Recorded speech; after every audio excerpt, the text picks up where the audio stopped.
Kingdom. Janice Budd reports.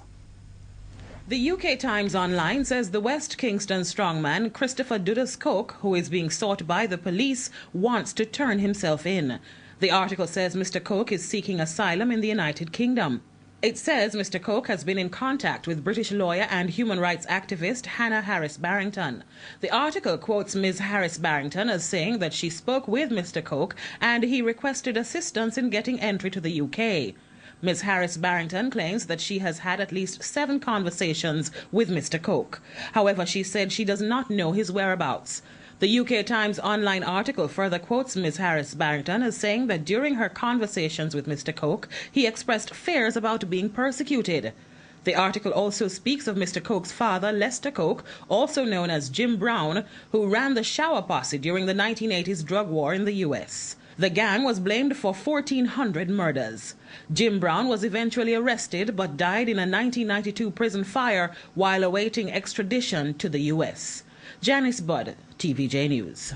The Coronation Market in downtown Kingston was not the same today. A usually bustling market was virtually a ghost town as many avoided downtown Kingston. Some vendors are wondering how they will pick up the pieces. Karen Madden-James reports. Had it been a regular Saturday morning, Coronation Market would have been bustling with buyers and sellers. But not this morning. Days of unrest have left the market empty. The spent shells on the ground tell only a part of the story of what happened. Meters away from Coronation Market is Tivoli Gardens, where a police-military operation is ongoing. A section of the market, which provides food for many Jamaicans, was burned during the unrest, leaving many vendors reeling with the loss. It really look painful to the people of Jamaica, where like all a Saturday morning like this, you know, people that come and purchase them goods, and you have many people from different parishes that come and purchase a lot of stuff here, and people make money here and all those stuff. I mean, the people are in crisis, man. When you look on this is a disgrace to Jamaica. This is a big disgrace, man. This man says he lost everything. Just buy all the machine, 200,000, mixer machine, mash up gone. Just buy all some fridge, just buy all a new brand fridge, a TV and a DVD and put in a shop there. Shop well stocked, you know, wholesale and retail, peas and everything, own and everything, gone with the jail. But he isn't the only one. The whole of Coronation Market burn out flat. The whole of Jamaica, listen to this, me down here. The whole of Coronation Market burn out flat. And millions and billions of dollars the people them lose. Right now, me vex. You know, a whole heap of children can't go to school because right now, no money, no death to send the youth them go to school. A judgment from the land. It's not clear when or how these vendors will start over. Shoppers avoided downtown Kingston today. Many went to 3 Miles, which has now been converted into a market. Karen Madden-James, TVJ News.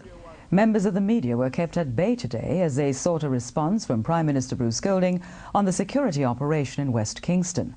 Mr. Golding was attending the funeral service for JLP Councillor for the Norbrook Division, Robert Williams.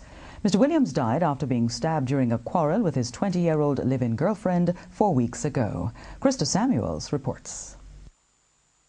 The media fraternity wanted comments from the Prime Minister on the operation which resulted in the death of 73 civilians and 3 members of the security forces.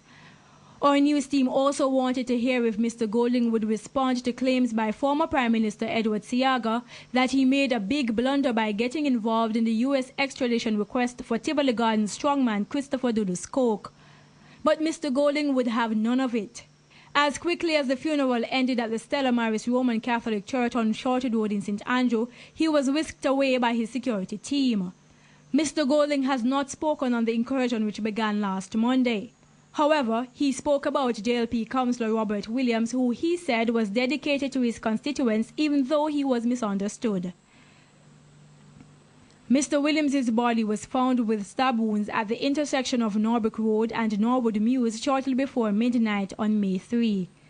His live-in girlfriend later turned herself in to the police, claiming to have stabbed him during an argument. Today, the Prime Minister called for a change to family life and values in light of the circumstances surrounding the councillor's death. Wrong can become right and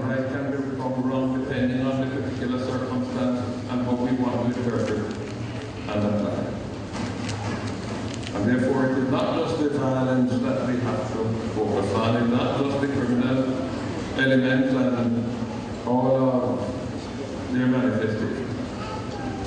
Each and every one of us has to look into himself or herself and recognize that we can't continue living the way we have been living.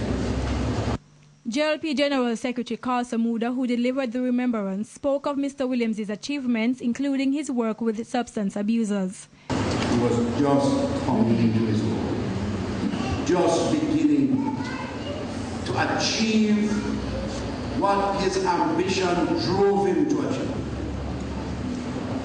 And he was. We will miss him.